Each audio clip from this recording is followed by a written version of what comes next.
इस कहानी के सभी पात्र और घटनाएं काल्पनिक हैं, जिसका किसी भी व्यक्ति या घटना से कोई संबंध नहीं है। यदि किसी घटना के साथ इसकी समानता होती है, तो इसे मात्र एक संयोग कहा जाएगा।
दिगंत और अनंत तक गूंजायमान है। ब्रह्मनाद है विधि का वो अटल विधान है। धर्म की अधर्म पर विजय का वो प्रमाण है। जायमान है वो अटल विधान है। विजय का वो प्रमाण है। ब्रह्मांड का महान योद्धा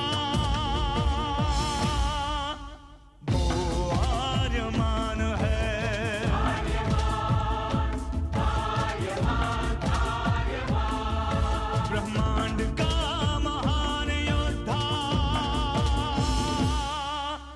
वो आर्यमान है।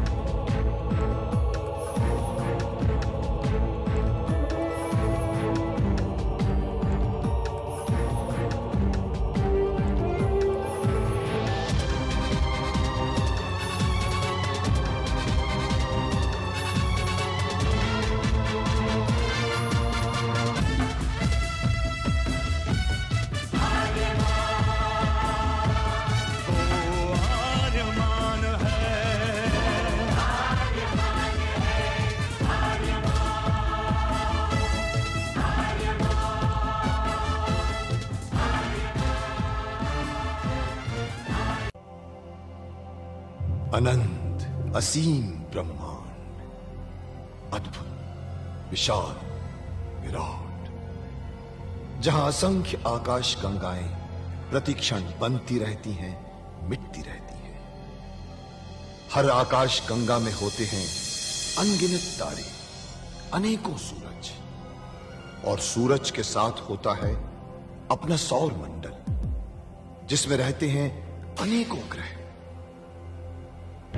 न जाने कितने सूरज चमके और बुझ गए, न जाने कितने तारे चमके और खो गए, न जाने कितने ग्रह, कितनी पृथ्वियां, कितनी सभ्यताएं बनी, बढ़ी और खो गई समय की इस अनंत धारा में। इन्हीं अनजानी परंतु अमर गाथाओं में से एक है महागाथा ब्रह्मांड के योद्धा आर्यमान की। बहुत समय पहले पृथ्वी से लाखों प्रकाश वर्ष दूर आर्याना आकाश गंगा में एक ग्रह था, थार।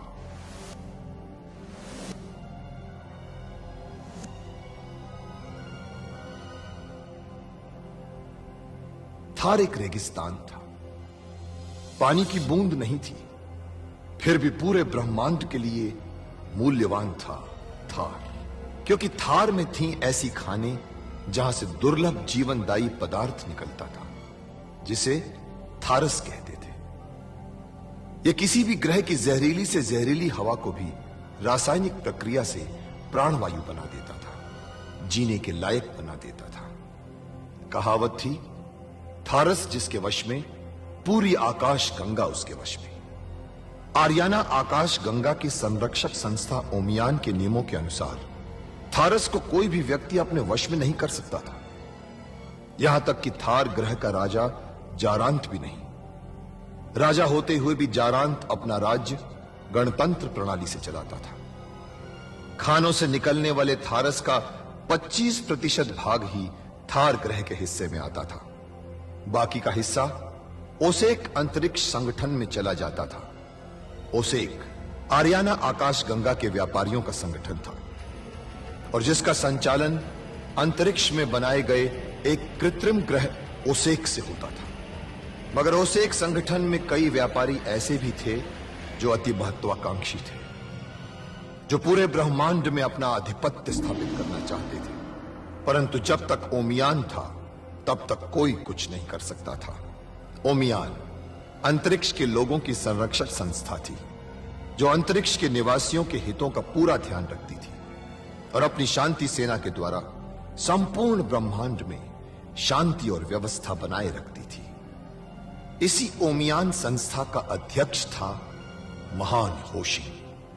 होशिंग जिस ग्रह पर रहता था उस ग्रह का नाम था कुरुक्षेत्र, जहां आज छिड़ी हुई है एक महाजंग।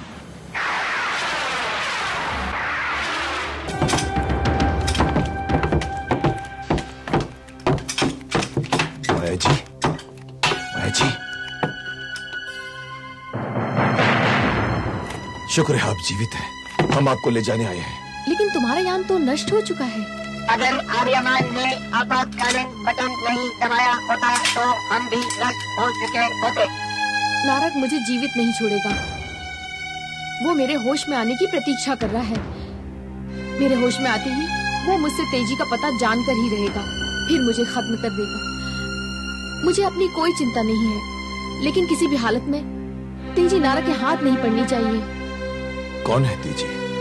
मेरी बेटी है। कहाँ है वो इस वक्त? सवितान में। मैंने ध्यान योग द्वारा मातुश्री को संदेश पहुंचा दिया है, लेकिन मेरा वहां पहुंचना बहुत जरूरी है। वैसे भी ओसेक में मेरे लिए कोई जगह नहीं है। सवितान में ही मुझे आश्रय मिल सकता है। मैं आपको सवितान ले चलूंगा, आपको बेटी से मिलाऊंगा मैं। लेकिन हम यहाँ से निकलेंगे कैसे? मैं हूं ना, यान चोरी करने में मैं विशेष योग्यता प्राप्त कर चुका हूँ। परंतु आप कैसे चल सकती हैं? आप तो जख्मी हैं। हम सवितान की बहनें अपना जख्म खुद भर सकती हैं। तुम मेरी चिंता मत करो, मुझे चलने फिरने में कोई तकलीफ नहीं होगी। परंतु आपको यहाँ पर न देखकर यहाँ के लोग सैनिकों को सूचित कर देंगे और ये हमारे लिए खतरा बन जाएगा। उसका इलाज भी मेरे पास है। मैं अपनी परछाई यहाँ छोड़ दूंगी। लोगों को लगेगा कि मैं गहरी बेहोशी में हूँ और तब तक हम यहाँ से बहुत दूर पहुँच चुके होंगे। ठीक है, जल्दी कीजिए।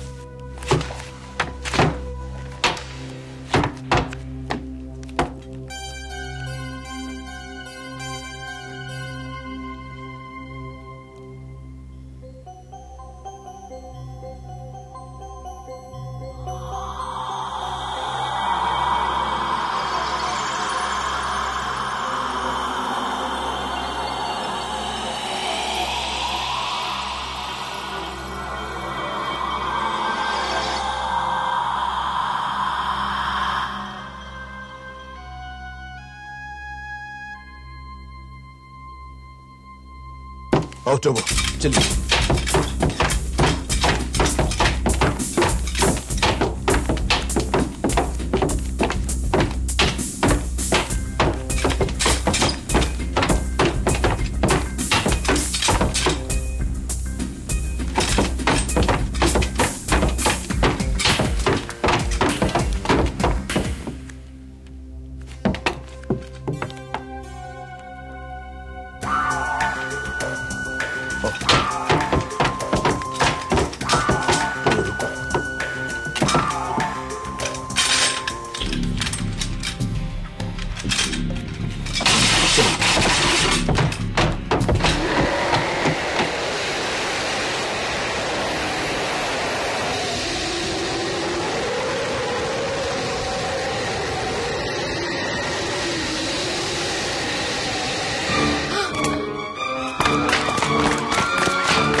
पूर्वक जाओ।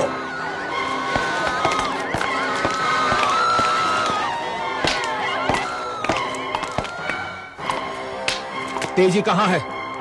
आप कौन हैं? सुना कुर्बक, लोक और परलोक की खबर रखने वाली महासामंत नारद को नहीं जानती। इसी के माथे पर तो नहीं लिखा होता कि वो कौन है। और आपके आचरण से साफ पता चलता है कि आप बेहद बदतमीज और अशिष्ट आदमी हैं, जिसे ये तक नहीं मालूम कि औरतों के आश्रम में किस शिष्टाचार के साथ प्रवेश किया जाता है। मैं तुमसे शिष्टाचार सीखने नहीं, अपनी बेटी को लेने आया हूं। ओह, नारक, तेजी यहाँ नहीं है। देखिए, इससे पहले मैं कोई कहर बर्पा करूं, मेरी बेटी को मेरे हवाले कर दो, मैं चुपचाप यहां से चला जाऊंगा। मैं तुमसे कह चुकी हूँ कि तेजी यहाँ नहीं है। परंतु माया योग संपर्क के द्वारा तुमसे तेजी के बारे में बात कर रही थी। देखिए, अगर मुझे तेजी के बारे में पता नहीं चला तो मैं आपके इस संविधान को खत्म कर दूंगा। इसका स्थिति भी ब्रह्मांड से समाप्त हो जाएगा। इसलिए जल्दी बता दो कि मेरी बेटी कहाँ है। तुम कितनी बार ये सुनना चाहोगे कि तुम्हारी बेटी यहाँ नहीं है, नहीं है, नहीं है। कुर्बक,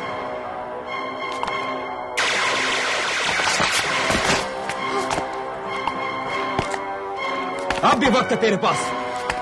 बता दे मेरी बेटी कहां पर है, वरना तेरा भी यही अंजाम होगा। देख,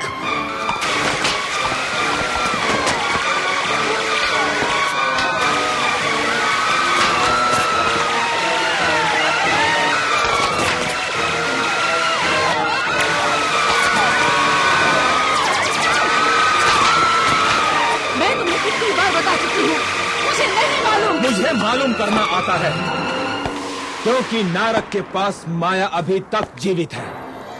मैं उससे पता कर लूंगा, लेकिन उससे पहले माया के साथ तेरा संपर्क काटना होगा। ये नहीं हो सकता।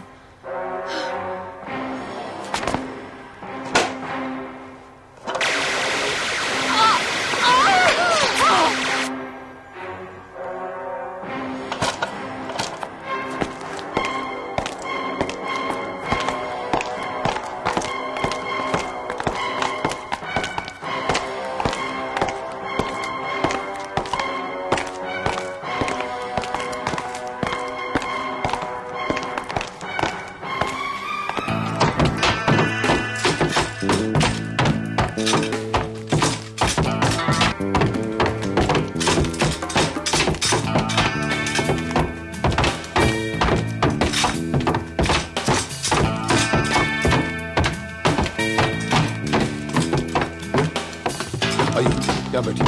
ऑटो।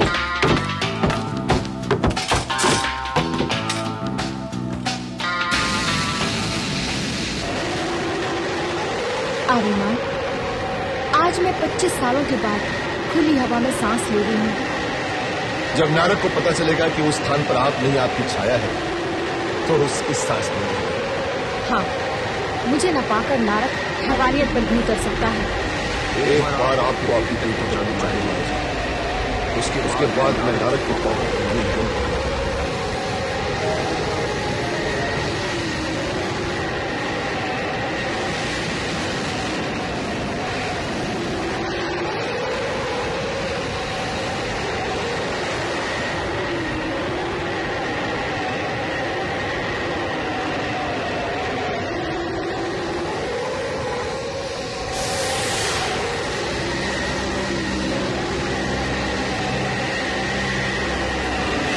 ये क्या? यहाँ पर तो चारों तरफ लाशें पड़ी हुई हैं। किसी वैश्य ने यहाँ पर आकर खून खराबा किया है, माया जी। लेकिन मातुश्री कहाँ है? दिखाई नहीं दे रही।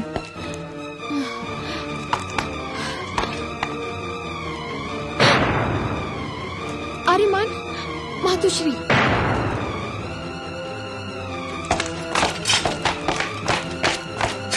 मातुश्री, मातुश्री, मातुश्री, क्या हुआ आपको? आप ठीक तो है ना मातुश्री? माया, मैं तेरा ही इंतजार कर रही थी। माया, ये नौजवान कौन है? ये आर्यमान है, रासा का पुत्र। आर्यमान, रासा का पुत्र? हाँ, लेकिन ये सब किसने किया मातोश्री? नारक। नारद? नारक? नारक यहाँ आया था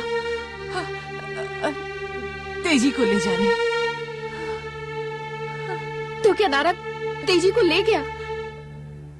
नहीं, उसने मुझसे तेजी के बारे में बार बार पूछा, लेकिन मैंने उसे कुछ नहीं बताया। उसने यहाँ ये कहर बरपा दिया और मेरी मासूम बहनों की जान ले ली। लेकिन तेजी है कहाँ? मैं नहीं जानती, लेकिन जहाँ भी होगी वो सुरक्षित होगी। तुम्हारा संदेश मिलते ही मैंने उसे यहाँ से निकाल दिया था। मातोश्री, मातोश्री,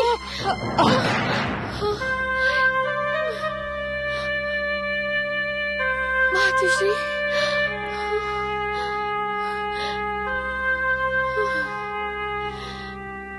आप यहाँ पर सुरक्षित नहीं है माया जी। आप हमारे साथ कुरुक्षेत्र चलिए।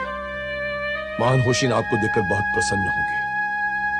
उनके संरक्षण में आप सवितान को फिर से शुरू कर सकती हैं। और तेजी? मातोश्री ने आपसे कहा ना कि तेजी जहां कहीं भी है वो सुरक्षित है।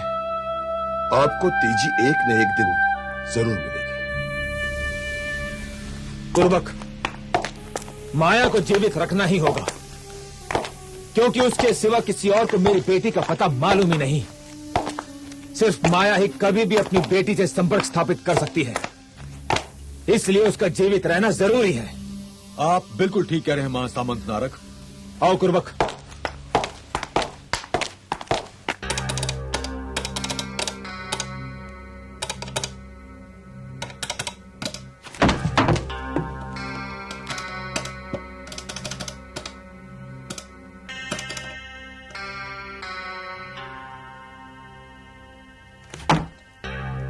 तबीब। जी महासामंत। कैसी तबीयत है इसकी? ठीक नहीं है महासामंत, अब वो सुसुप्त अवस्था में है। तुम्हारा मतलब है ये मर गई? मरी नहीं है महासामंत, अब ये एक लंबी बेहोशी पर चली गई है। अब पता नहीं कितने दिनों तक ये इस हालत में रहती है। तबीब, इसे मरना नहीं चाहिए। इसे जल्द से जल्द ठीक करो, वरना तुम्हारी हालत इससे भी खराब कर दूंगा, समझे? हाँ।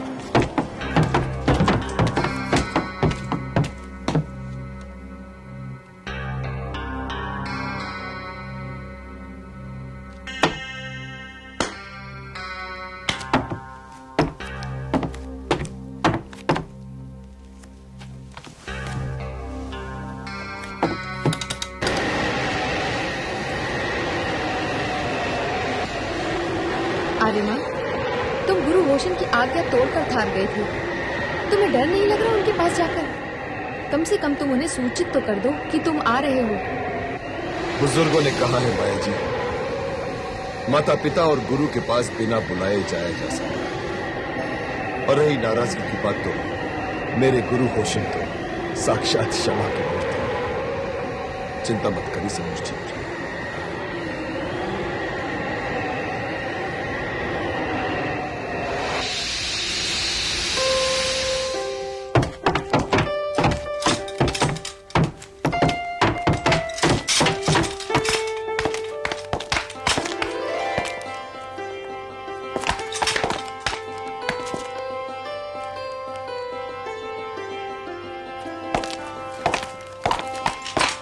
कुरुक्षेत्र में तुम सबका स्वागत है। प्रणाम गुरुदेव। सत्य का कवच तेरे साथ। गुरु आज्ञा तोड़कर गए थे, आ गए ना सफल होकर। मां की ममता ने मुझे गुरु आज्ञा तोड़ने पर मजबूर कर दिया था गुरुदेव, इसके लिए मैं क्षमा चाहता हूं। आर्यमान, अगर तुम्हें तुम्हारी भूल का एहसास हो गया तो क्षमा तो मिल ही गई। मैंने कहा था ना आचार्य क्षमा की मूर्ति है। आचार्य, ये माया जी है, ये सवितान की बहन है और मेरी मां की सहेली भी रह चुकी। मैं जानता हूं। नमस्कार। और यह भी जानता हूं कि तुम नारक को हराने में असफल रहे। नारक बच कैसे गया? विद्युत तलवार का उस पर असर क्यों नहीं हुआ? उसका समय नहीं आया था आर्यमान। नहीं था तुम्हारे पास अस्त्र उसके सर्वनाश का। ना थी शक्तियां, ना थी क्षमताएं। कौन सी नई शक्तियां, कौन सी क्षमताएं? यही तो तुम्हारी परीक्षा का आरंभ है। तुम्हें प्राप्त करना है चंद्रहास।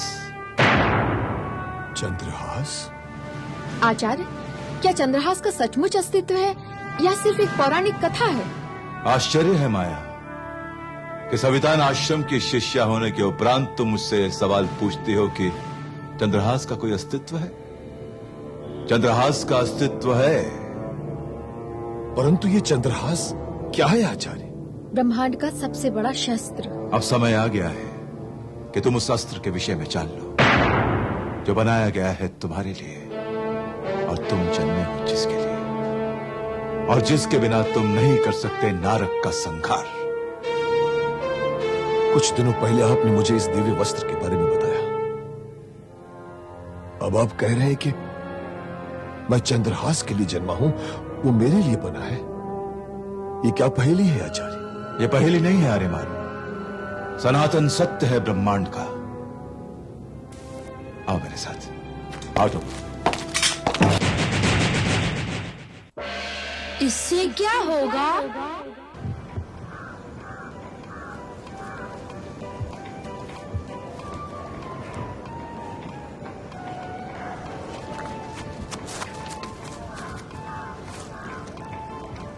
ये आप क्या कर रहे हैं? पौधा लगा रहा हूं। इससे क्या होगा? इससे ये पौधा बड़ा होकर एक खूबसूरत पेड़ बन जाएगा। फिर इससे क्या होगा? उससे हमारा वातावरण स्वच्छ और प्रदूषण रहित हो जाएगा। उससे क्या होगा? उससे तुम ताजी हवा में सांस ले पाओगे। और उससे क्या होगा? उससे तुम्हारे लंग्स यानी कि फेफड़े कभी खराब नहीं होंगे। और उससे क्या होगा? उससे तुम कभी बीमारी नहीं पड़ोगे। अच्छा आप ये बताओ कि उससे क्या होगा? उससे मैं तंदुरुस्त बनूंगा और एक दिन मैं बड़ा खिलाड़ी बनूंगा। अरे वाह, शाबाश। दोस्तों, आप लोग भी समझ गए होंगे कि इससे क्या होगा।